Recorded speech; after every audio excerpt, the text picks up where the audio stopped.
Ahoy folks, and welcome back to Broadside Gaming with me, Zug. So we're carrying on with our Ogryn builds, and today we are looking at the Pickaxe. So let's jump straight in and have a look at what we're using.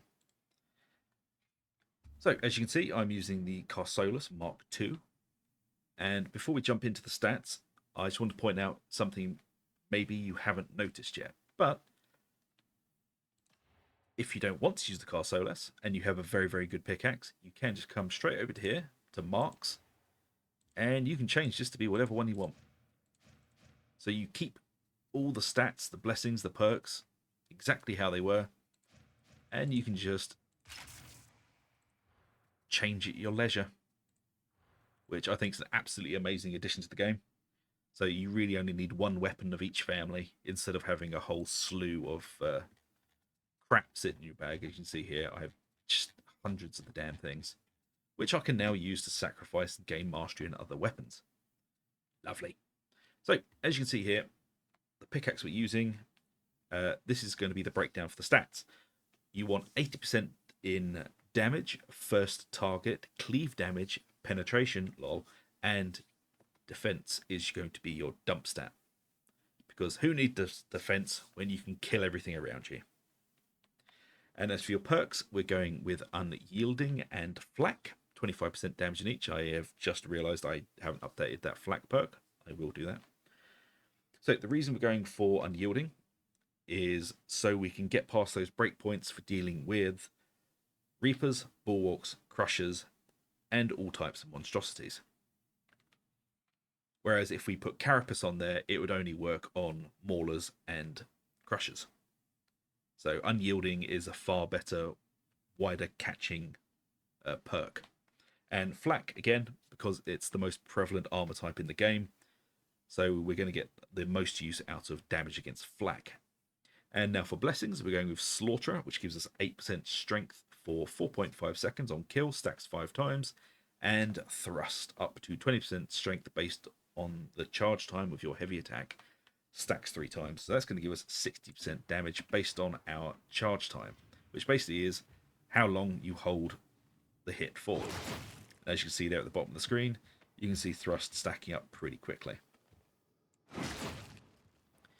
And you can basically just overhead Crushers and Bulwarks. Now, in this build, I'm going to quickly talk about this before we go through the entire thing. We're using a talent called No Pushover. Now, your pushes have 250% stagger, can only happen every 8 seconds. Now this should knock Bulwarks and Crushers on their asses, no problem. But sometimes it doesn't do anything. And I've found that problem is a lot worse when you're using the Carsolus. I don't know if it's because it's based off of a modifier in the weapon that we can't see, so even having 250% stagger, we might only have 1%, so having 250% of that isn't really a big increase. So for some weapons, it just seems it just doesn't work at all. As you can see there, I've pushed and nothing really happened. So either I'm interpreting that talent wrong or there is something inherently wrong with it. But we'll see what happens with that. Only time will tell. So that's the pickaxe. Next up, we're going to be using the Rumbler. And perks, again, we're going for Flak and Unyielding. It gives us a nice wide catching, increased damage on basically everything we can find. And for the modifier distribution, we want something like this. 80% in damage, ammo, penetration, blast damage, and mobility is going to be our dump stat. Now, you can swap your dump stat out for ammo if you really want to. If you are a big enthusiast of mobility, which is fine, a lot of people are, I'm not, but you can switch ammo and mobility around if you want to. I just prefer to have more ammo and less mobility. And now for the blessings, we're going to be using Adhesive Charge and one of the new ones. So let's have a quick look in the masteries. There's the Rumbler. Now, in my last video, I went through how a lot of these are quite good. And they are. They're very good. But what I want to use on this, we're going to be using Adhesive Charge, and that is going to stick to Ogryns and monstrosities and also do 15% more damage to them. And we're going to be using shrapnel. So we're going to have +4 bleed stacks from close range explosions. So with this, it pairs very, very nicely with our ability, which is 1, Batter, which inflicts 4 stacks of bleed on heavy melee hits, and then Delight in Destruction, which gives us 8% damage reduction per bleeding enemy in melee range, stacks 8 times. And all you really need to do to proc this is either shoot something in the face very close to you, and then the explosion applies shrapnel, or you can just shoot straight to the floor in a horde situation, and it will do it for you. Of course, be careful if they just bounce off. And that is going to help get bleed stacks around on everything that is near you. Shut up, Stephanie.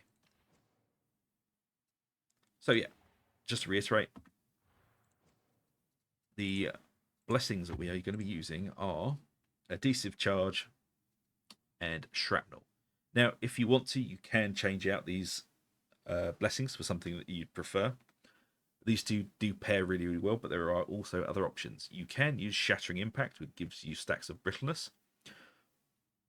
You can use Marksman's Reflex for reload speed for 3 seconds on projectile weak spot hit. I would think this is a bit better for a gunlugger build, but it is also useful. Or you can use Blast Zone, plus 6% explosion radius for every shot fired during continuous fire, stacks 5 times. Now this is going to be very, very, very fun for clearing out tightly packed hordes, because every time you fire that blast zone, it's just going to get bigger and bigger and bigger. So if you wanted to get rid of Adhesive Charge for blast zone, that would work really well together, especially with Shrapnel and blast zone. That's going to be getting out bleed stacks to everything that you can see. Now, let's take a look at the Curios. What we're going to be using is 1 health Curio with extra health, toughness, regeneration speed, and damage resistance gunners, and then 2 toughness Curios. They're both exactly the same. They have extra toughness, damage resistance snipers, and damage resistance gunners. Snipers and gunners are still going to be the most dangerous thing to you as an Ogryn, so with these, we're trying to take as much sting out of them as we can. Now, if you wanted to, you could get rid of the damage resistant snipers if you're comfortable with your ability to dodge them at all times. You could probably put in another toughness speed regeneration and possibly a stamina regeneration, which is always useful. So, they're the items we're using. Let's have a look at the talents.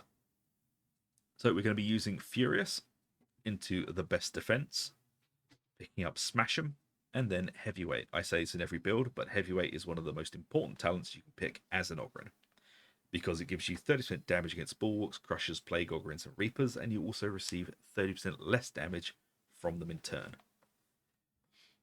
And then we're coming down here, we're going to be picking up Bombs Away. It is the weakest of the Blitz abilities, but it does allow us to pick up both Soften Them Up and Slam, which is going to give us a lot more impact, which means we can stagger more, and Soften Them Up is going to give us 15% more damage on anything we touch. And then we're coming down here into Toughness Boost, and we're going to be grabbing Indomitable, which gives us a charge ability. Charge forward with great force, knocking back enemies and staggering them. Gain 25% attack speed and 25% movement speed for 5 seconds. Charged is stopped on collision with monstrosities. And then we're going to be grabbing Stomping Boots, replenish 10% toughness per enemy hit with Indomitable. And then we're going to be grabbing Trample. For each enemy hit by Bull Rush, you gain a stack of Trample. Trample increases base damage by 2% for 8 seconds. Maximum stacks 25, which means we're going to be getting 50% extra damage if we manage to hit basically everything with this. And then we're going to be coming down here. We're going to grab Batter, inflict 4 stacks of bleed on heavy melee hit. And then we're going to be grabbing Bonebreaker's Aura to give us 10% heavy melee attack damage for you and your allies in coherency. Down here for some melee damage, and then we're going to nip into the middle tree for a second, grabbing Toughness, Attention Seeker to allow us to control hordes a little bit better, Payback Time to do more damage to anything that touches us, and then we're going to be grabbing No Pushover. Your pushes have 250% stagger, can only trigger once every 8 seconds. It seems a bit hit or miss whether this works properly at the moment, but on the shield build, this works amazingly. And then we're grabbing the health boost down here for 10% extra health. And then we're going to go back over here onto the left tree. We're grabbing Delight and Destruction, 8% damage resistance per bleeding enemy in melee range, stacked 6 times. Dominate for 10% rending for 10 seconds on elite kill. Again, rending is basically works out as 1% of rending equals 1% of damage. Now, it only procs on elite kill, but on the higher difficulties, you will have a lot of elites to kill. So this should be running quite a lot of the time. And then we're coming through here to Implacable, 15% damage reduction while charging a melee attack. And then we're picking up Heavy Hitter, which gives us 5% damage for 7.5% seconds on heavy attack. Hit stacks 5 times. And then just getting started. While Heavy Hitter is at 5 stacks, gain 10% attack speed. Now, what you can do if you really want to is take out this health boost point here and put it into Unstoppable, which will give you more toughness replenishment. But I quite like having a bit more health. But these are pretty much interchangeable. You just pick whichever one suits you better. Now, that's the build. I'll show you a few little things you can do in the build that are quite useful and fun, to be honest. If you want to be able to overhead strike with the Carsolus, that is not the Carsolus. I forgot to change it back from the Brax. There we go. So the Carsolus is mostly a wide sweeping horde control weapon. So headshots aren't guaranteed on heavy targets, but what you can do is you can use your extra action button to do your special attack, which picks them forwards and puts you straight into an overhead attack, which will hit the weak spot most of the time. And as you can see, because we're using thrust, we can charge up that attack for a little bit and just lay out some real nice damage. And when we've got Slaughterer running, obviously we'll be doing a lot more damage as well, but it is irritating getting Slaughterer and Thrust to work in the Psychonarium, because you don't have lots of enemies swarming you. But the Carsolus is the quickest of the pickaxes and allows you to control hordes, clear out chaff very, very easily, while not sacrificing as much damage as you think you would. And because it's such a fast weapon, you can see that Thrust stacks up to its full stacks really quickly. So you don't even have to hold the attack for too long, leaving yourself open to retaliation. And of course the Rumbler. With a decent blessing, you just aim at an Ogryn, watch it boom.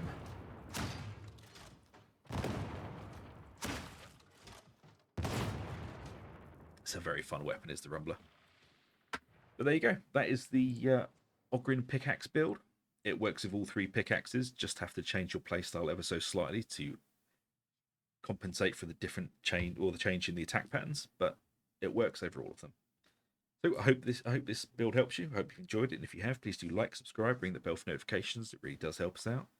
And I shall see you all for the next one. So until then, take it easy. I'll see you later.